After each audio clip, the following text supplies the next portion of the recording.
Et bonjour, bonjour, j'espère que vous allez bien. Je suis ravie de vous retrouver dans cette première vidéo face cam de l'année. Je me dois évidemment de vous souhaiter une merveilleuse année. Alors c'est un petit peu tard, bon d'accord, on est au mois de janvier, on a tout le mois de janvier, hein, on a jusqu'au 31 pour souhaiter la bonne année. Donc vraiment, je vous souhaite une merveilleuse année, qu'elle vous apporte tout ce dont vous avez envie, tout ce dont vous avez besoin. Je vous souhaite principalement beaucoup d'amour, de la paix intérieure. Et puis tout le reste, vous voyez avec vous-même, vous vous arrangez, hein, vous faites une petite liste, tout ça. Et j'espère pour vous qu'à la fin de l'année, tout sera coché. Vous l'avez vu dans le titre, et je suis vraiment... Ah là là, c'est vraiment, je crois, ma vidéo préférée de toute l'année. Qu'est-ce qu'on se marre à chaque fois. Bienvenue dans cette édition 2023 de Mon année de merde. Évidemment, je suis obligée de commencer par le traditionnel petit disclaimer, parce qu'il y a toujours des Jean-Michel premier degré, des Jean-Michel grincheux, qui passent par là, bien que globalement on n'en ait pas beaucoup quand même. Donc vraiment, j'ai un peu envie de vous remercier pour ça parce que ça fait plaisir et ça allège le, ça, c'est bien, c'est vraiment c'est appréciable d'avoir une communauté qui est intelligente, qui est capable de, voyez, d'analyser un peu les choses. Tout ça, bon, toujours est-il que si Jean-Michel premier degré passe par ici, évidemment, il ne s'agit juste que de raconter les petites, comment dire, les petites merdouilles hein, qui me sont arrivées au cours de l'année. C'est une vidéo pour rigoler, d'accord?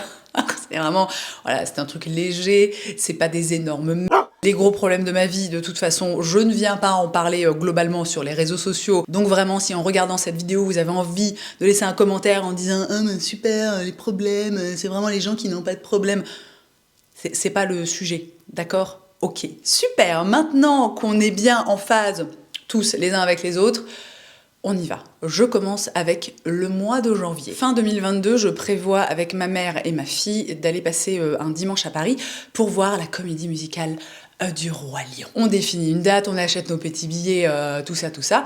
Et puis, quelques temps après, avec ma mère, on se dit, bon, bah voilà, faudrait s'occuper...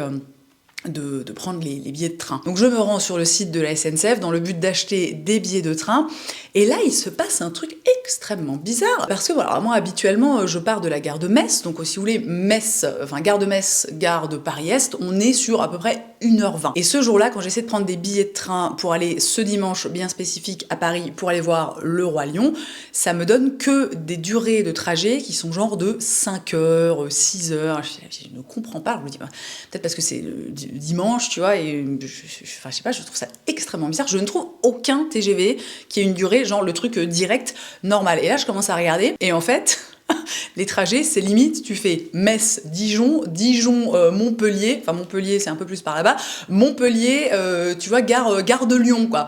Donc j'étais là, qu'est-ce que c'est que ce bordel? Donc je commence à faire des petites recherches, etc.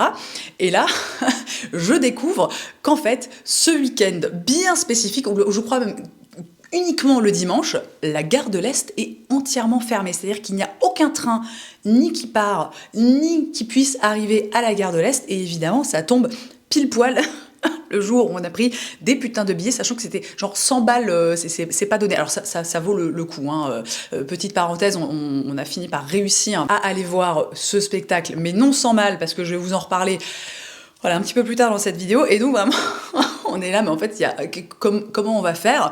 On va pas se lever, si tu veux, à 4h du mat, prendre un train à Metz qui va nous emmener, voilà, qui va nous faire 14 000 correspondances. C'était une équation qui était complètement impossible à résoudre. Alors, il y avait éventuellement l'option d'y aller en voiture, mais alors moi, personnellement, conduire à Paris, pour moi, c'est absolument pas envisageable. Donc, je dis à ma mère, écoute, on va essayer de faire quelque chose. Donc, j'écris à la production. Évidemment, on n'avait pas pris d'assurance annulation.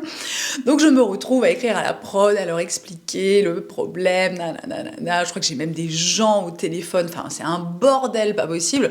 Et super cool, ils acceptent en fait de déplacer les billets. C'est-à-dire que voilà, on ne perd absolument pas le moindre centime, juste on choisit une autre date. Et du coup, on va en reparler un peu plus tard parce que vous vous doutez bien que il y a encore eu...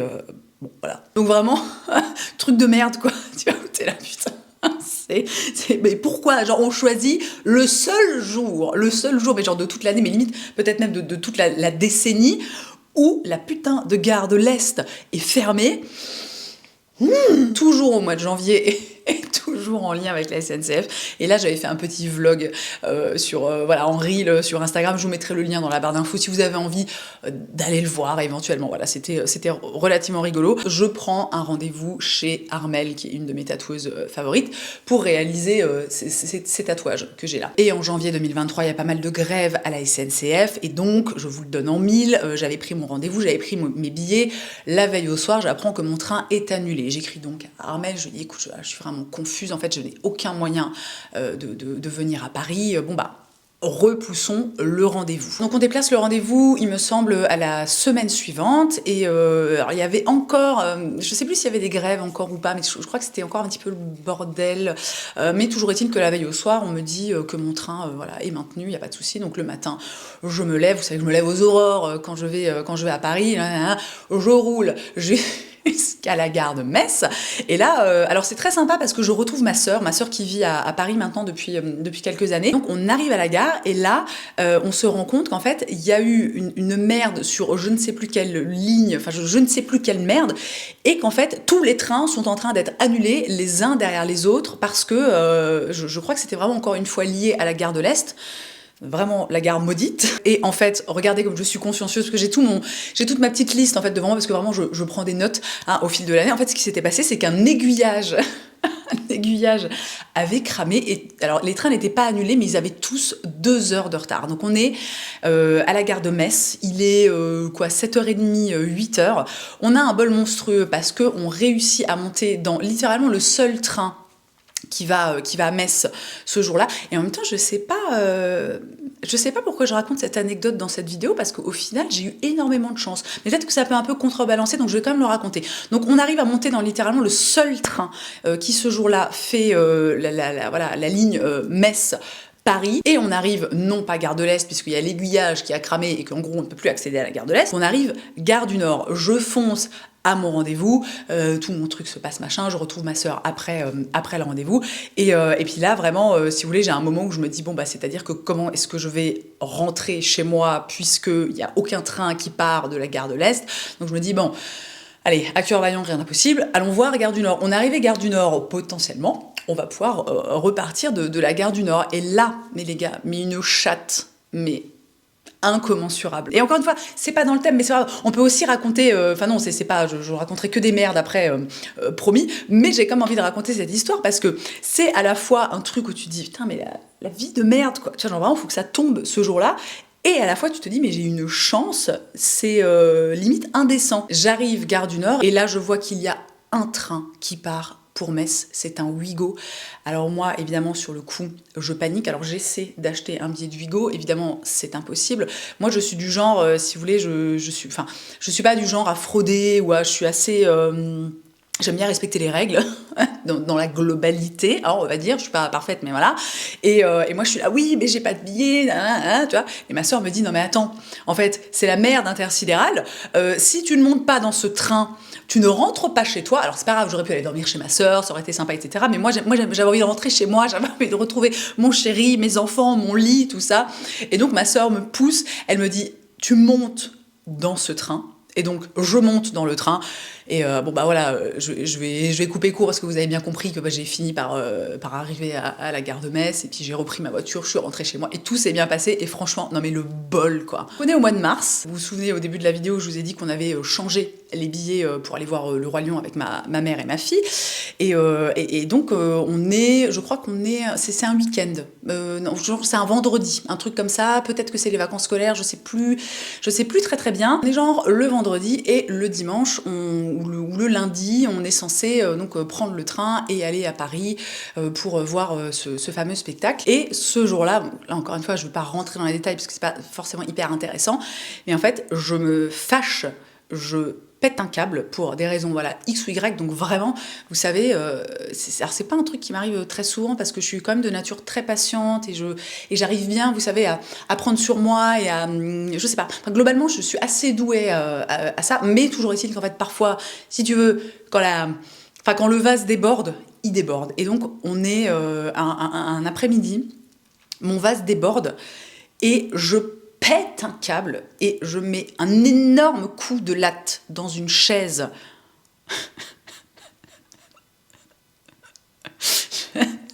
C'est là vraiment, je ne sais pas si j'ai envie de rire ou de pleurer. Donc je mets un énorme coup de pied dans une chaise, sachant que j'étais en Birkenstock. Et je me défonce le pied. Vraiment, mais je me fais mal. Mais horrible. Vraiment, expérience que je recommande très peu. Évidemment, je termine toute la journée. Alors, c'est même pas clopin. Parce que techniquement, je n'arrive même plus j'ai tellement mal, je n'arrive même plus à poser le pied, je n'arrive plus à marcher, c'est-à-dire que vraiment, je me déplace en rampant, ok? Ou alors, genre, je descends les escaliers comme les petits enfants sur mes fesses. Comme ça, vous voyez, tellement je ne peux pas me servir de mon pied. La douleur ne passe pas. Alors j'essaie, je fais des compresses je sais plus si c'est des compresses d'alcool. Non, je crois que j'appelle, oh c'est ça, j'appelle genre SOS médecin ou je sais pas quoi, je leur raconte tout ça. Je me souviens très bien maintenant, c'était un samedi. Je leur dis, est-ce que vous pensez qu'il faut que j'aille aux urgences, voilà, tu vois. Et alors le mec, évidemment, sans me voir, sans voir l'état de mon pied, évidemment, je vais pas préciser, mais mon pied quadruple de volume, je commence à avoir un gros bleu, machin, tout ça, tu vois. Donc évidemment, la personne que j'ai au bout du téléphone, sans voir mon pied, ne peut pas me dire, voilà, allez aux urgences. Elle me dit néanmoins, écoutez, là, c'est samedi soir, les urgences risquent d'être surbondées, éventuellement essayer de faire un pansement avec, vous savez, des compresses d'alcool ou de synthol, enfin je sais plus exactement ce que je mets. Il me dit, vous voyez comment ça va demain, et si demain ça va pas mieux, vous allez aux urgences. Donc je vous le donne en 1000, le lendemain ça ne va absolument pas mieux, mon mec m'emmène aux urgences, je fais une radio du pied parce que je me dis, bah voilà, mais c'est sûr en fait, je me suis cassé le pied. Alors il s'avère que non, j'ai uniquement c'est quoi le mot? J'ai une entorse du pied. Il n'y a pas grand chose à faire, voilà, tu fais un pansement de trucs d'alcool, de je sais pas quoi, et puis tu subis. Et donc on avait déplacé les billets pour aller voir Le Roi Lion, et en fait il s'avérait que c'était ce dimanche-là où j'avais une entorse du pied, où au final j'ai passé ma matinée aux urgences à attendre qu'on me fasse une radio et qu'on me fasse un pansement et qu'on me dise c'est bon, votre pied n'est pas ruiné à vie. Et évidemment, on ne peut pas, je veux dire, je suis dans l'incapacité physique de conduire jusqu'à Metz, de prendre le train, d'aller à Paris, de marcher, tout ça. Et donc, littéralement, on perd en fait ses billets. Alors, sur le coup, le dimanche matin, ou même, je crois, déjà le samedi soir, je mets un message sur Instagram, je dis, écoutez, voilà, j'ai des billets, j'ai 3 places pour Le Roi Lion, est-ce que ça intéresse quelqu'un? Bon, en l'occurrence, ça n'intéresse personne. Et bon, est-ce que je peux comprendre? Parce que c'est pas un truc... Enfin, voilà, Le Roi Lion, moi, ça fait quelques années maintenant que le spectacle tourne. Et voilà, et tu vas aller voir Le Roi Lion, bon, tu vas pas les acheter à une meuf sur Instagram, quoi, tu vois. Donc je perds évidemment les billets, c'est-à-dire qu'il n'y a pas de remboursement, il n'y a pas de voilà. Donc je suis là, c'est super. Tout ça pourquoi? Parce qu'à un moment j'ai perdu mon sang-froid. Donc grand bonheur cette expérience. Vraiment c'était c'était horrible. Et tu sais après, mais tu te sens con. Tu te sens nul, mais vraiment ton estime de toi-même, elle se prend un coup dans la gueule. Tu te dis mais je suis vraiment une pauvre merde, mais pourquoi, tu vois, ce truc, c'est fou ce qu'on peut, enfin la colère en fait, ce que ça peut déclencher, tu vois, comme pas facile, hein. Je ris parce qu'en fait j'ai la liste et du coup je me remémore les trucs. On est au mois d'avril, on est dans l'avion direction la Californie, grand bonheur. Et donc alors moi je suis dans l'avion, alors je suis tout bien équipée, machin, avec mon petit coussin super génial là qui permet de dormir à peu près correctement dans l'avion. Et moi vous savez j'ai peur en fait en avion, c'est vraiment je n'aime pas prendre l'avion. Pas du tout. Et notamment, je suis hyper sensible en fait au bruit, vous voyez, que fait l'avion, parce que c'est pas toujours... Enfin, en fait, je sais pas, des fois ça fait des bruits et je me dis, oh mon Dieu, ça y est, les moteurs sont en panne, on va s'écraser. Enfin, c'est très très très compliqué. Donc, j'ai toujours, quand je suis dans l'avion, un truc sur les oreilles. Alors à l'époque, j'avais déjà un super casque avec, vous savez, le truc qui te coupe vraiment, qui annule tous les bruits extérieurs, génial. Sauf que c'est un moment où j'ai envie de dormir et c'est hyper inconfortable, tu vois, d'avoir un gros casque comme ça sur les oreilles et de dormir un peu comme ça sur ton coussin de voyage. Donc, histoire d'avoir quand même du bruit dans les oreilles, je mets mes AirPods. Vous le voyez venir? Bah oui, évidemment. Donc vraiment, donc je dors comme ça, je dors un petit peu, je suis avec mon AirPod, et puis tu sais, je commence à me réveiller comme ça doucement, et je sens que mon AirPod, du côté où j'ai la tête appuyée sur le coussin, est en train de sortir en fait de mon oreille. Mais tu sais, je me réveille, je suis un peu dans le gaz et tout, machin. Et en fait, je redresse la tête, mon AirPod choix. Mon AirPod tombe et vous l'avez deviné, jamais on retrouve l'AirPod, c'est-à-dire que le truc a disparu. On a attendu, même quand on est arrivé à destination, on a attendu que tout le monde sorte de l'avion pour pouvoir vraiment bien regarder à l'avant, à l'arrière, sous les sièges, machin. On n'a jamais retrouvé ce putain d'AirPod. Donc vraiment, grosse loose, quoi. Et le second événement vraiment rigolo et à la fois ridicule. On est en Californie, on est à Los Angeles plus exactement, et on décide d'aller à Koreatown parce que bon, on n'y est jamais allé, puis je me dis bon écoute voilà, essayons de voir un peu des choses différentes quoi, des autres parties de Los Angeles qu'on n'a jamais visitées. Donc on arrive à Koreatown, on se gare, tu vois, on met de l'argent dans le parc-mètre, tout ça, puis on va un petit peu se balader. Alors il s'avère que bon, alors, je sais pas, peut-être qu'on s'y est mal pris ou que je sais pas, on n'était pas au bon endroit, on n'a pas trouvé ça génial, donc on reste pas très longtemps. Je me souviens, voilà, on fait 2-3 boutiques, on se balade un petit peu, je prends un café, et puis je dis à mon mec, bon écoute, voilà, c'est pas génial, viens, on reprend la voiture, et puis on bouge ailleurs, quoi. Et donc, on est dans la rue, on n'a pas, si vous voulez, on n'a pas beaucoup marché, hein, c'était vraiment un truc assez, on est vraiment resté dans le même périmètre, donc on décide de repartir, donc on marche comme ça, on retourne dans la rue où on avait garé notre voiture, et là on arrive, et il n'y a plus de voiture.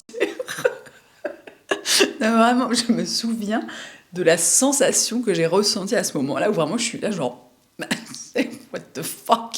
Genre, où est la bagnole? Et là, avec mon mec, on se regarde, tu vois, on commence à discuter, à se dire, merde, putain, qu'est-ce qui se passe? Genre, on nous l'a volé, tu vois, on s'imagine que, bah, je sais pas, bah, c'est des choses qui arrivent, on se dit, c'est quand même peu probable que quelqu'un nous ait chouré la bagnole, genre en plein jour, comme ça. Alors, c'était pas un coin hyper fréquenté, mais on se dit, c'est quand même vraiment hyper what the fuck si quelqu'un a volé la voiture comme ça en plein jour. Après, on se dit, ben, ça se trouve, le parc-mètre était expiré et en fait, juste on se l'est fait embarquer par la fourrière.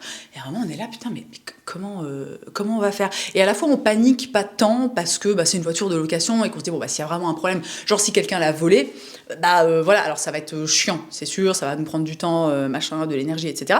Mais bon, bah, on va pas. Enfin, ça va aller, quoi, tu vois, donc on n'est pas hyper paniqué. Mais on est quand même en mode. Dis donc, c'est extrêmement bizarre quand même, cette putain de bagnole là qui disparaît, on ne comprend pas quoi. Et à un moment, on se dit, écoute, allons voir un peu dans les rues adjacentes, tu vois, dans les rues parallèles. Et encore une fois, je vous le donne en mille, en fait, personne n'avait volé la voiture, la fourrière n'avait pas embarqué la voiture, on s'était juste trompé de rue. Nous arrivons au mois de mai. Alors, petite merdouille, mais vraiment extrêmement drôle. J'avais fait un reel, notamment parce que de temps en temps sur Instagram, je fais des petits reels make-up, machin, tout ça, très sympa. Au mois de mai, je vous parle d'un produit que j'adore et que j'utilisais déjà l'année précédente. C'est un produit Iconic London. Et je vous fais cette petite vidéo. Et puis voilà, je vous montre, je vous dis, regardez, c'est une espèce de spray comme ça avec des nacres. Et puis je suis là, ça donne un petit halo. Tu vois, puis il y a des petites nacres, ça brille. Oh là là, c'est beau, c'est incroyable, tu vois. Donc vraiment, je suis ultra fan de ce produit. Et au moment où je vous en parle, ça fait déjà plusieurs jours que j'ai recommencé à l'utiliser. Donc je m'en mets un peu comme ça sur les pommettes. J'en mets un peu aussi, vous savez, sur le, vous voyez, les épaules, machin, s'il commence à faire chaud, t'as un peu les bras à l'air, tout ça. Donc vraiment, je suis là, oh là là, j'adore ce truc, c'est merveilleux. Mais quand même, je me rends compte souvent à la fin de la journée que bizarrement, je suis hyper bronzée, quoi. Et je me dis que c'est quand même hyper surprenant parce que, bon, si vous me connaissez un peu, vous savez que moi je m'expose très peu au soleil. Je suis pas du genre à aller faire la crêpe comme ça pour bronzer. Et puis, au niveau de mon make-up, parfois, ce produit, je sais pas, quand je le porte, ça fait des trucs un peu bizarres, un peu comme des patchs, tu sais, c'est vraiment chelou. Et au bout d'un moment, je commence à refaire un peu des recherches sur ce produit, etc. Et évidemment, vous l'avez compris, je me rends compte qu'il ne s'agit pas d'un produit de maquillage, mais d'un auto-bronzant. Voilà, donc ça voulait dire que ça faisait des jours, en fait, que je me tartinais d'auto-bronzant en pensant que ça était du make-up, et que forcément, à la fin de la journée, tu vois, mais vraiment, je me souviens, je voyais mes bras, et je me disais, putain, j'ai les bras orange, c'est hyper bizarre, je comprenais pas d'où ça venait, quoi. Mais à quel point je suis débile, en fait. C'est quand même, c'est pas facile, hein. On arrive au mois d'août, juin, juillet. J'ai rien noté, donc a priori ça a été plutôt chill.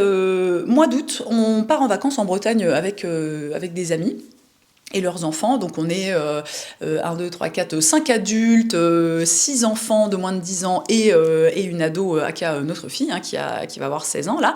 Et voilà, donc les vacances se passent, machin, tout ça, et puis vient l'heure de malheureusement, à un moment, il faut rentrer chez soi. Et on prend la route donc un matin pour rentrer dans notre Lorraine natale. Et alors déjà de base, si vous voulez, quand tu fais un convoi, que tu as 3 voitures, que tu as 6 enfants entre 3 et 10 ans. C'est un peu relou parce que tu dois faire beaucoup d'arrêts, parce que bah voilà, à 11h, tu as une telle qui a envie de faire pipi, et puis tu reprends la route, et à 11h35, et bah, tu as un tel qui a envie de faire pipi, donc tu te réarrêtes, machin, nan, tu vois. Donc le trajet se passe, tout ça, on fait à peu près la moitié, on arrive aux alentours, vous savez, dans la périphérie de Paris, pardon. Et bon, c'est un peu compliqué, parce que ça bouchonne un peu, ça circule pas très bien. Et on a une des enfants qui a envie de faire pipi, tu vois, donc on s'envoie un peu des messages, tout ça, pour se tenir au courant de l'évolution du truc, tu vois. Donc il y en a une qui a envie de faire pipi, et puis nous, dans notre bagnole, il y a notre fils qui commence à se plaindre qu'il a mal au ventre. Nous, on est dans les bouchons, on est là, putain, il va falloir... Enfin, vous savez, en fait, je vais pas préciser, mais il a mal au ventre, en mode, tu sens qu'il faut qu'il aille aux toilettes, quoi, tu vois. Donc on se dit, bon... On espère que ça va tenir jusqu'à la prochaine aire d'autoroute, tu vois. Et donc, on sort un peu de la périphérie de Paris. La première aire d'autoroute qu'on croise, on s'arrête, machin. Je vais aux toilettes avec mon fils. Bon, bah, au final, voilà, il se passe rien. Je me dis, bon, bah, il est peut-être un peu... pardon pour les détails, mais ça fait partie de l'histoire. Je me dis, il est peut-être un peu constipé. Bon, bah écoutez, au pire, voilà, quand on rentrera à la maison, on mangera des pruneaux, je sais pas quoi, et puis bah, ça finira par passer. On retourne dans la voiture. On repart, et puis là, vraiment, au bout de, je pense, 20 minutes, mon fils recommence à se plaindre qu'il a mal au ventre, et vraiment, tu sens qu'il a mal, enfin, il pleure, en fait, parce qu'il a mal au ventre, donc je suis là, Et alors là, je vous avoue, j'aurais dû noter un peu les détails, parce que je me souviens plus exactement ce qui se passe, mais pour vous la faire un peu courte, il s'est avéré que mon fils a eu une espèce de gastro éclair. Donc je ne sais plus si la première fois vraiment on est genre dans la voiture et en fait on n'a pas le temps de s'arrêter et vraiment je crois, il me semble que c'est ce qui se passe. C'est que la première fois vraiment il y a un accident, enfin voilà, en fait il est malade quoi, donc vraiment voilà.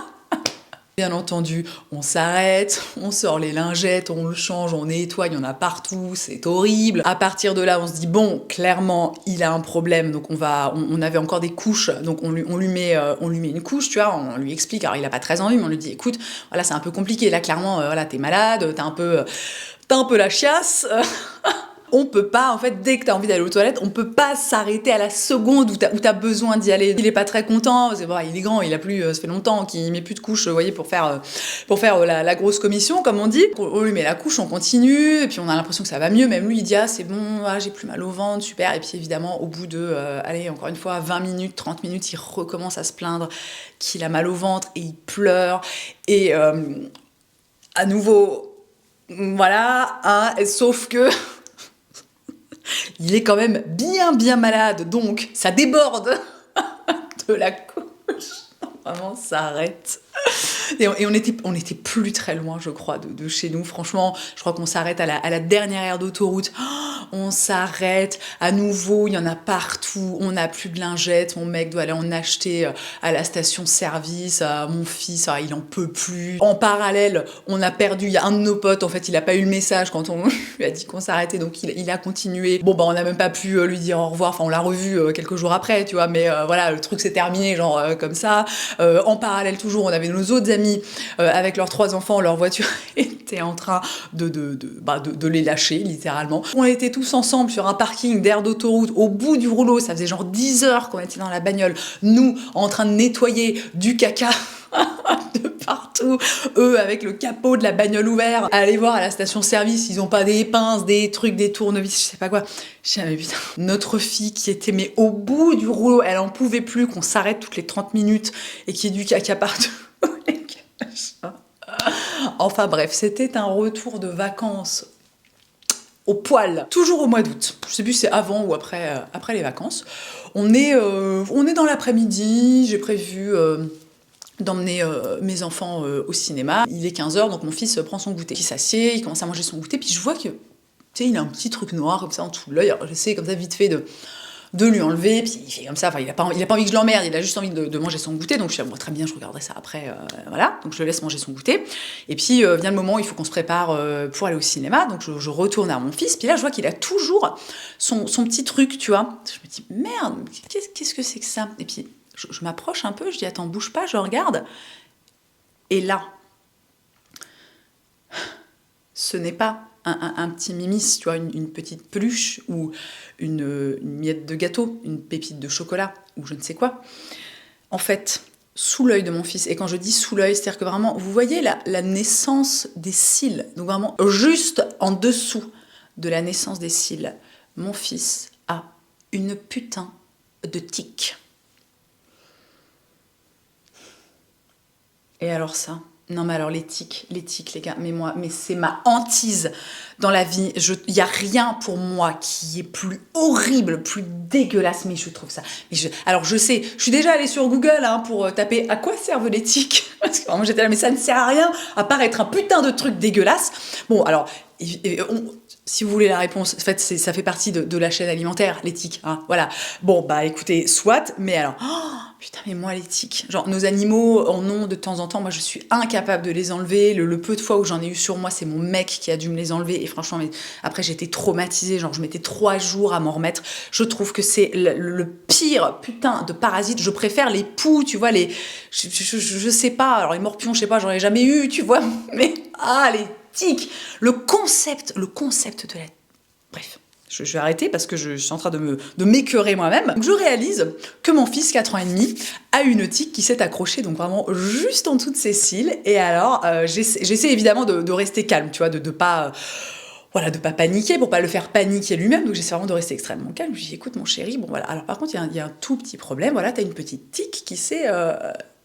accroché, tu vois, sous ton œil. Donc évidemment, mon fils commence à pleurer, à paniquer parce qu'il sait ce que c'est les tiques, tu vois, il sait que c'est pas cool, encore une fois, avec les animaux, machin, tout ça, tu vois.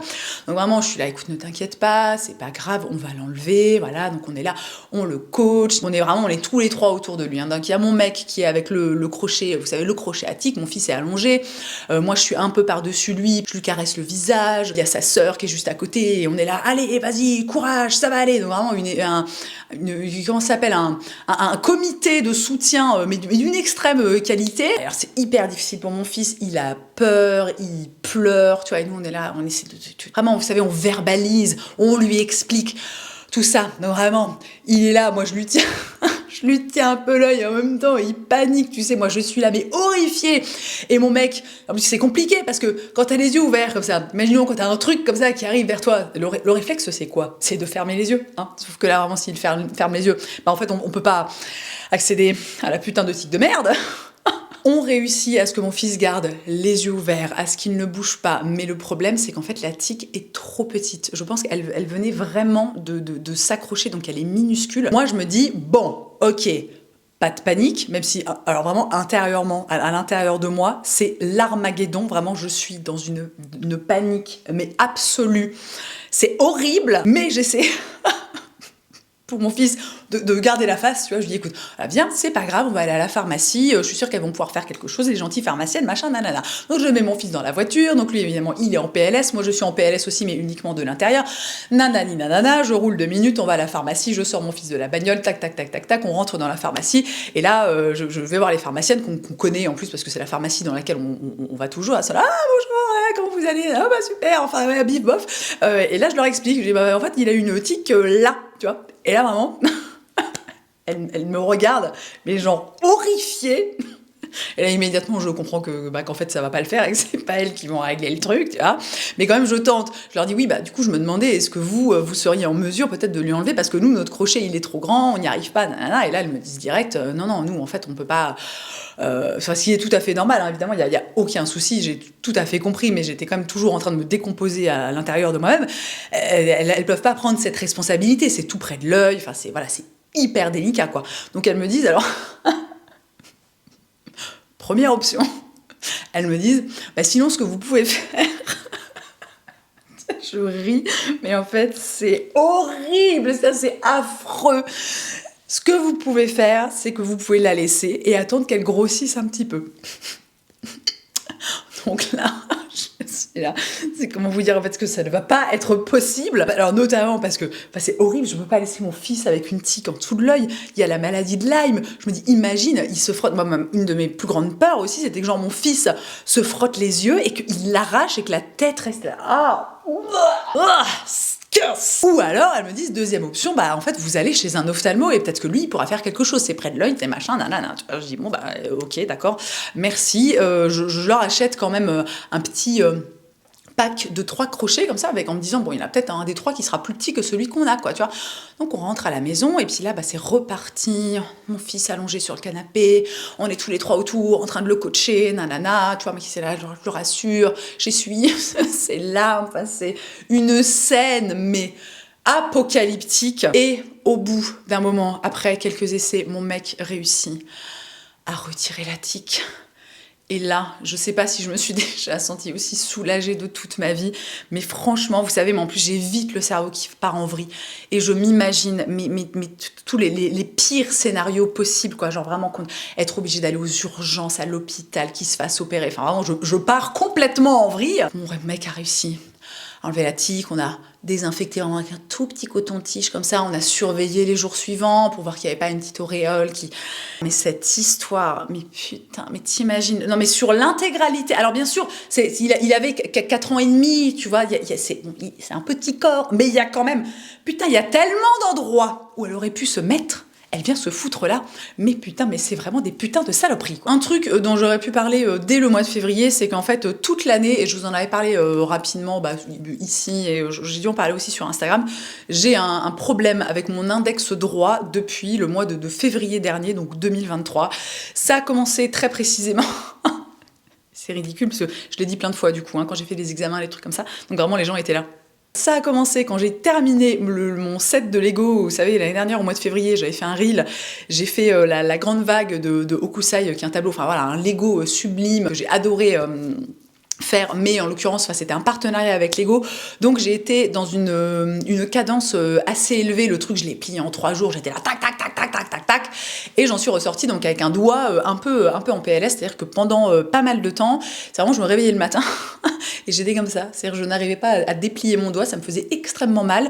J'ai le doigt aussi qui, en fait, depuis quasiment 1 an, qui est enflé. Je le vois notamment avec... en fait, je ne peux plus mettre mes bagues à ce doigt-là, tu vois. Et alors, bon, je vais passer très rapidement parce que si vous voulez, le problème n'est toujours pas résolu. Mais alors j'ai fait, je suis allée voir mon médecin traitant, j'ai fait une radio, j'ai fait une échographie. Là, j'en suis au stade où il faudrait que j'aille faire une prise de sang pour voir si potentiellement, alors je sais plus comment s'appelle le truc, mais si potentiellement, en fait, je fais pas une espèce de, je crois que c'est de l'arthrite précoce, mais que c'est pas, tu vois, que genre, ce que j'avais dit, c'est l'échographe qui m'a suggéré ça. Je lui dis, mais pourquoi, genre, juste là, tu vois, bon, sachant que j'ai pas, au niveau des articulations, j'ai aussi des douleurs aux hanches, aux genoux, enfin voilà, c'est un peu...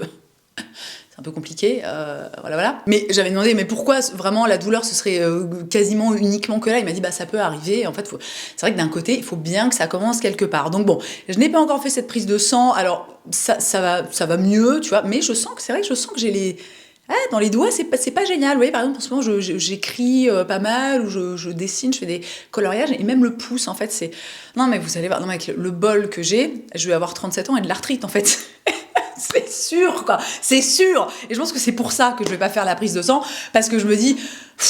Tu vois, tant que le truc est pas devant mes yeux, je peux encore vivre dans le déni. Le mois d'octobre. Alors, on n'a qu'une anecdote au mois d'octobre, mais alors, elle est priceless. Mais vraiment, c'est... purée.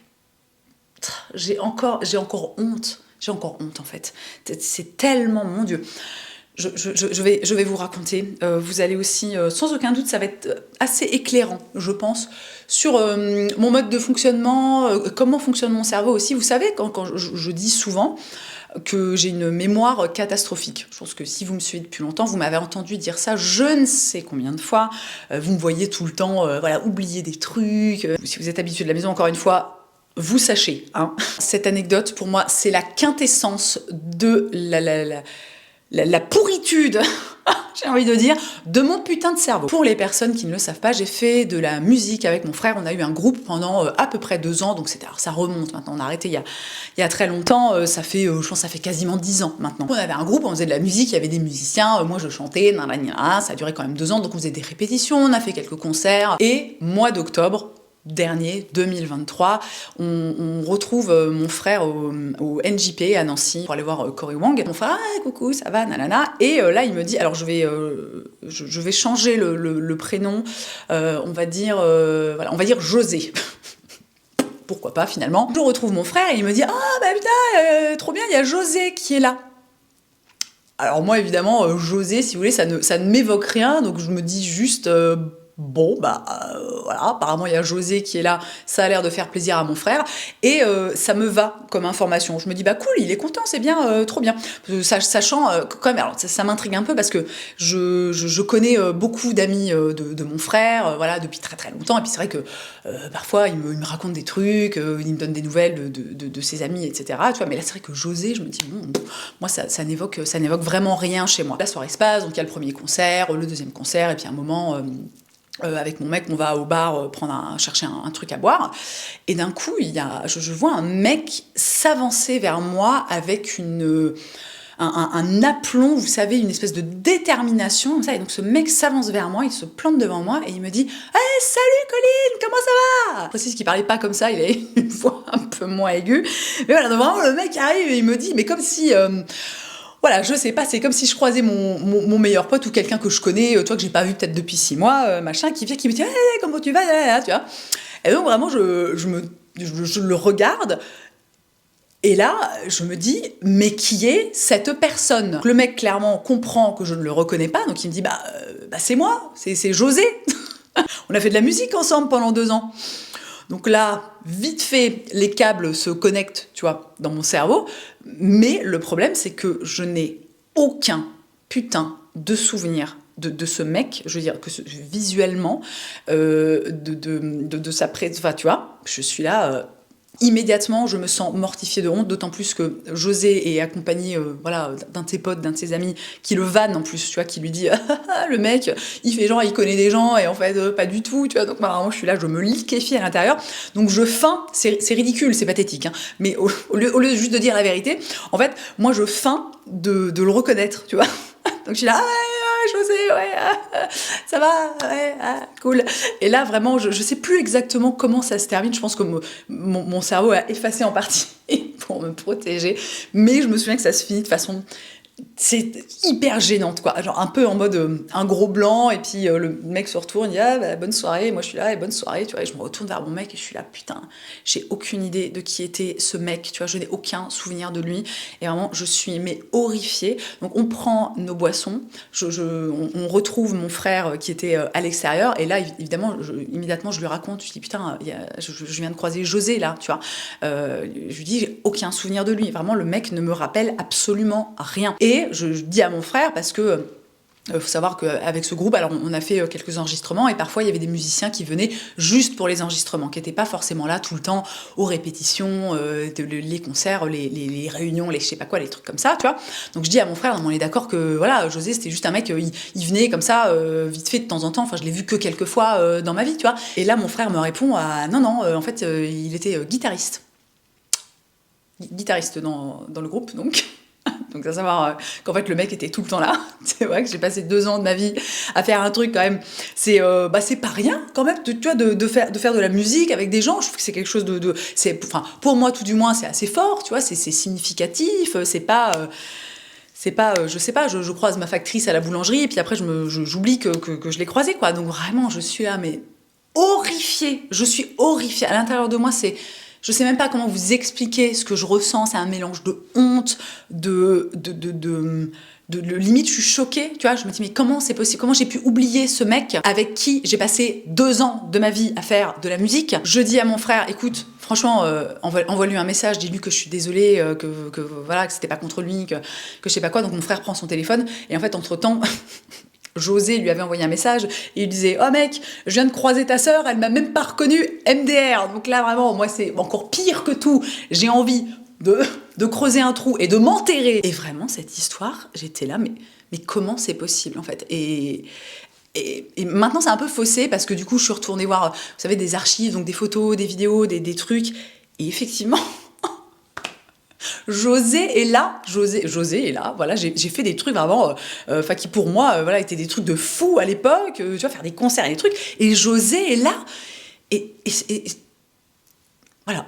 Alors, José, putain, c'est même pas comme ça qu'il s'appelle le mec, tu vois. Je me demande si c'est pas pire, si j'aurais pas mieux fait de dire son vrai prénom.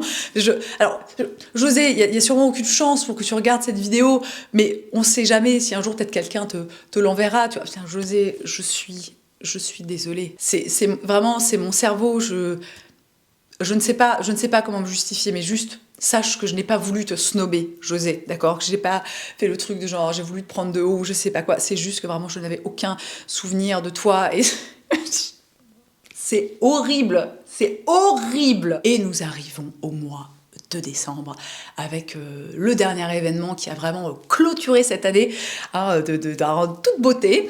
Alors, il faut revenir au mois d'octobre. Mois d'octobre, je m'offre une paire de chaussures que j'avais envie d'avoir depuis très très longtemps, vraiment depuis des années. Il s'agit du modèle des boots modèle Lug de chez Bottega Veneta. Donc je l'ai choisi dans un joli coloris chocolat, comme ça elles sont magnifiques. Je suis hyper contente. Je les porte tout le temps. Enfin vraiment, je les adore. Elles sont trop belles. Voilà, je suis ravie. Et alors, est-ce qu'on est un peu avant Noël ou un peu après? Je ne sais plus. Un soir, bon, bah, j'ai porté, voilà, bon, je me suis habillée le matin, j'ai mis mes pompes Bottega Veneta, tu vois, et puis arrive la fin de la journée. Comme à peu près tout le monde, je me déshabille, je mets mon pyjama, je vais prendre ma douche, machin, tout ça. Donc je m'assieds sur mon lit, j'enlève ma première chaussure, donc je l'attrape. En plus, alors on pourrait croire, vu la coupe qu'elles ont, on pourrait se dire, ah ça doit être tellement galère à enlever, mais pas du tout. Vous voyez, vraiment, tu l'attrapes par, vous savez, semelle talon, tu tires, et puis alors ça s'enlève vraiment, mais comme un charme. Donc j'enlève la première chaussure, pas de souci. Puis je passe au deuxième pied hein, pour enlever donc la deuxième chaussure. Et là, j'attrape la chaussure. Tout pareil, hein, par un peu talon, semelle, machin. Je tire et ça fait... Et là, je baisse les yeux vers ma chaussure et donc je vois que la moitié de la semelle vient de se décoller du corps de la chaussure. Et alors, comment vous dire ? Vous êtes peut-être pas... je trouve que c'est important, en fait, dans la balance. Hein, c'est pas pour balancer voilà, des prix, des trucs comme ça, accessoirement. Et pas de réflexion sur le prix auquel je paye mes chaussures. C'est mon argent, je l'ai volé à personne, d'accord, j'ai la chance, le privilège de pouvoir le faire. Je vois pas pourquoi je m'en priverais. Donc, c'est pas la peine de faire des remarques là-dessus. Laissez-moi dépenser mon argent comme je le veux. Donc, comme pour information, ces chaussures coûtent 1 200 €. Donc, c'est énormément d'argent. Donc, évidemment, quand tu achètes une paire de chaussures à ce prix-là, tu t'attends à un truc... Enfin, moi, je me dis, voilà, moi, j'achète ces chaussures, je me dis, dans 10 ans, je les porte encore, quoi. Donc, tu t'attends vraiment à une très belle qualité. C'est fabriqué en Italie. Bottega Veneta, c'est quand même une marque de luxe, tu vois. Donc, vraiment, là, c'est-à-dire que j'enlève ma pompe, la semelle me reste à moitié dans la main, je suis là, what the fuck? Et n'oublions pas que je les ai depuis, genre, même pas 3 mois, je les ai depuis 2 mois, en fait. Et je les ai portées, alors, pas mal de fois depuis que je les ai, mais je les ai portées, genre, une dizaine de fois, tu vois. Donc, vraiment, je suis là, avec ma paire de pompes à 1200 balles, que j'ai la moitié de la semelle limite qui m'est restée dans la main, et je me dis, mais what the fucking fuck? Qu'est-ce que c'est que ce délire? Donc alors, je suis d'abord traversée par une grande colère, c'est un mélange, vous savez, ce genre de mélange d'émotions, genre toutes les émotions de merde, c'est pas positif que tu peux ressentir, il y a tout qui arrive comme ça d'un coup. Donc je suis triste, je suis en colère, je suis déçue, je suis là, genre, mais why? Putain, je suis dégoûtée. Donc sur le coup, je me dis, bon, Colline, calme-toi, ok, tu vas les emmener chez le cordonnier, tu vas les faire réparer. Et mon mec est à côté, mon mec est en mode sûrement pas, hein, tu vas leur écrire, et puis tu vas leur dire, voilà, je sais plus s'il me dit ça comme ça. Mais bref, en gros, il me dit, attends, non, mais là, c'est un scandale, en fait, j'espère, voilà, qu'ils vont... lui, il me dit, j'espère qu'ils vont te les échanger, quoi. Tu vois, je dis, bon, écoute, je suis pas sûre que ça va se passer comme ça. Mais effectivement, le lendemain, je vais sur le site de Bottega Veneta. Alors, c'est bien foutu parce qu'ils ont une espèce de chat, tu vois, donc tu peux très rapidement être en direct avec une espèce de conseiller, je sais pas quoi, tu vois, quelqu'un du service client. Donc, je suis là, bonjour, alors, excusez-moi, mais c'est-à-dire qu'hier, en fait, j'ai retiré mes boots Lug que j'ai acheté il y a 2 mois et demi, puis en fait la moitié de la semelle c'est décollé, donc je suis pas hyper satisfaite. Et là la personne me répond je suis désolée que ça soit passé comme ça, vous pouvez les ramener à la boutique Bottega la plus proche. Moi je réponds écoutez, j'ai pas vraiment de boutique proche de chez moi, je viens un peu au fin fond de la Moselle si tu veux, c'est pas ce qui court les rues, moi c'est plus des Camailleux et des trucs comme ça autour de chez moi. Bah, d'ailleurs je crois que Camailleux ça n'existe même plus. Rest in peace Camailleux. Et clairement, je vais pas prendre un aller-retour Metz-Paris, tu vois, me balader avec mes pompes qui pèsent un âne mort en plus chacune, pour les ramener, machin, à la boutique pour qu'ils me disent, enfin, juste pour qu'ils constatent que le truc est complètement déglingué et que c'est un scandale absolu. Donc là, la personne avec qui je suis en train de chatter me dit, très bien, alors écoutez, donnez-moi votre mail, je vais faire passer votre demande, enfin voilà, votre souci au service après-vente, au service client, et ils vont vous recontacter. Donc je donne le mail, puis je suis là, très bien, merci beaucoup pour vos réponses, très bonne journée, tu vois. Et j'attends le mail de Bottega Veneta qui arrive, je crois, 24-48 heures après. Et là, ils me disent, nous sommes navrés d'apprendre ce qui s'est passé, et ils me demandent plein de trucs, tu vois, la facture, une photo de l'état général des chaussures, une photo précise du problème, donc du truc machin qui s'est décollé, tu vois, une photo aussi de la semelle, vous savez, du dessous de la semelle, donc assez malin finalement pour voir l'état en fait général des chaussures. Donc moi illico presto, je prends toutes les photos, je vais retrouver la facture, je leur envoie je leur envoie tous les trucs, tu vois, et ils me répondent très bien, merci, nous allons étudier votre dossier, je sais pas comment dire, on revient vers vous dès que possible. Donc là il se passe globalement, c'est assez rapide quand même. Ça, on va pas leur enlever, c'est assez rapide. Je pense que 4-5 jours, j'ai une réponse. Ils reconnaissent que y a eu un problème, qu'ils sont absolument navrés et qu'ils vont réparer mes chaussures. Donc, voilà, ils me disent, vous les mettez dans un carton, vous nous donnez juste le poids, les dimensions du carton et il y a un livreur voilà, qui va venir les récupérer. Donc, ça, c'était hier. Donc, ils sont venus récupérer mes bottes hier. Maintenant, je vais attendre à peu près 8 semaines avant de les récupérer. Mais j'étais là, mais putain, quoi, c'est vraiment...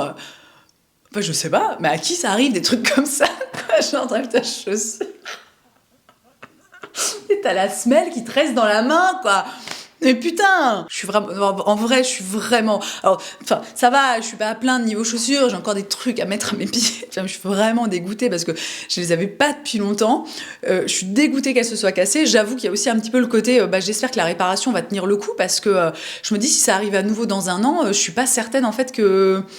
Vous voyez, moi le but vraiment, enfin quand j'achète une paire de chaussures aussi chère, c'est un investissement entre guillemets, enfin sur le long terme quoi. Tu vois, je me vois pas les revendre, tu vois, dans un an ou deux ou je sais pas quoi. Donc voilà, écoutez, affaire à suivre. Hein, je vous tiendrai au courant, tout ça, mais vraiment j'étais là. Et ça y est, j'ai tout raconté. Alors c'était encore une belle année. Hein. Alors c'est marrant parce que j'ai vraiment l'impression que le début de l'année, ça commence vraiment, c'est un peu cool. Oh, des petits problèmes avec la SNCF, des trains annulés.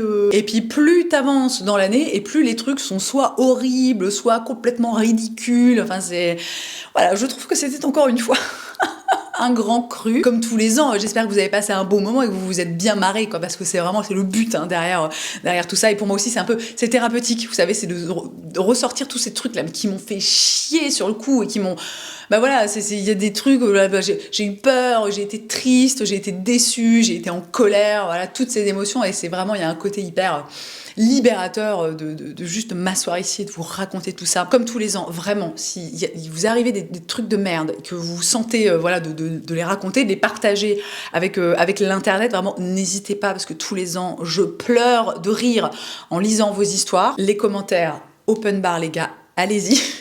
Et dans tous les cas, je sais pas si je l'ai déjà dit ou pas, donc si vous avez passé un bon moment, n'oubliez pas le petit pouce en l'air. Si vous venez de débarquer sur cette chaîne et que vous avez passé, mais encore une fois, un bon moment, et que vous avez envie qu'on se revoie, tout ça, n'hésitez pas à vous abonner. Si vous avez envie de me voir de façon plus régulière, n'hésitez pas à me retrouver sur Instagram et sur TikTok. Je suis aussi sur Threads depuis la fin de l'année.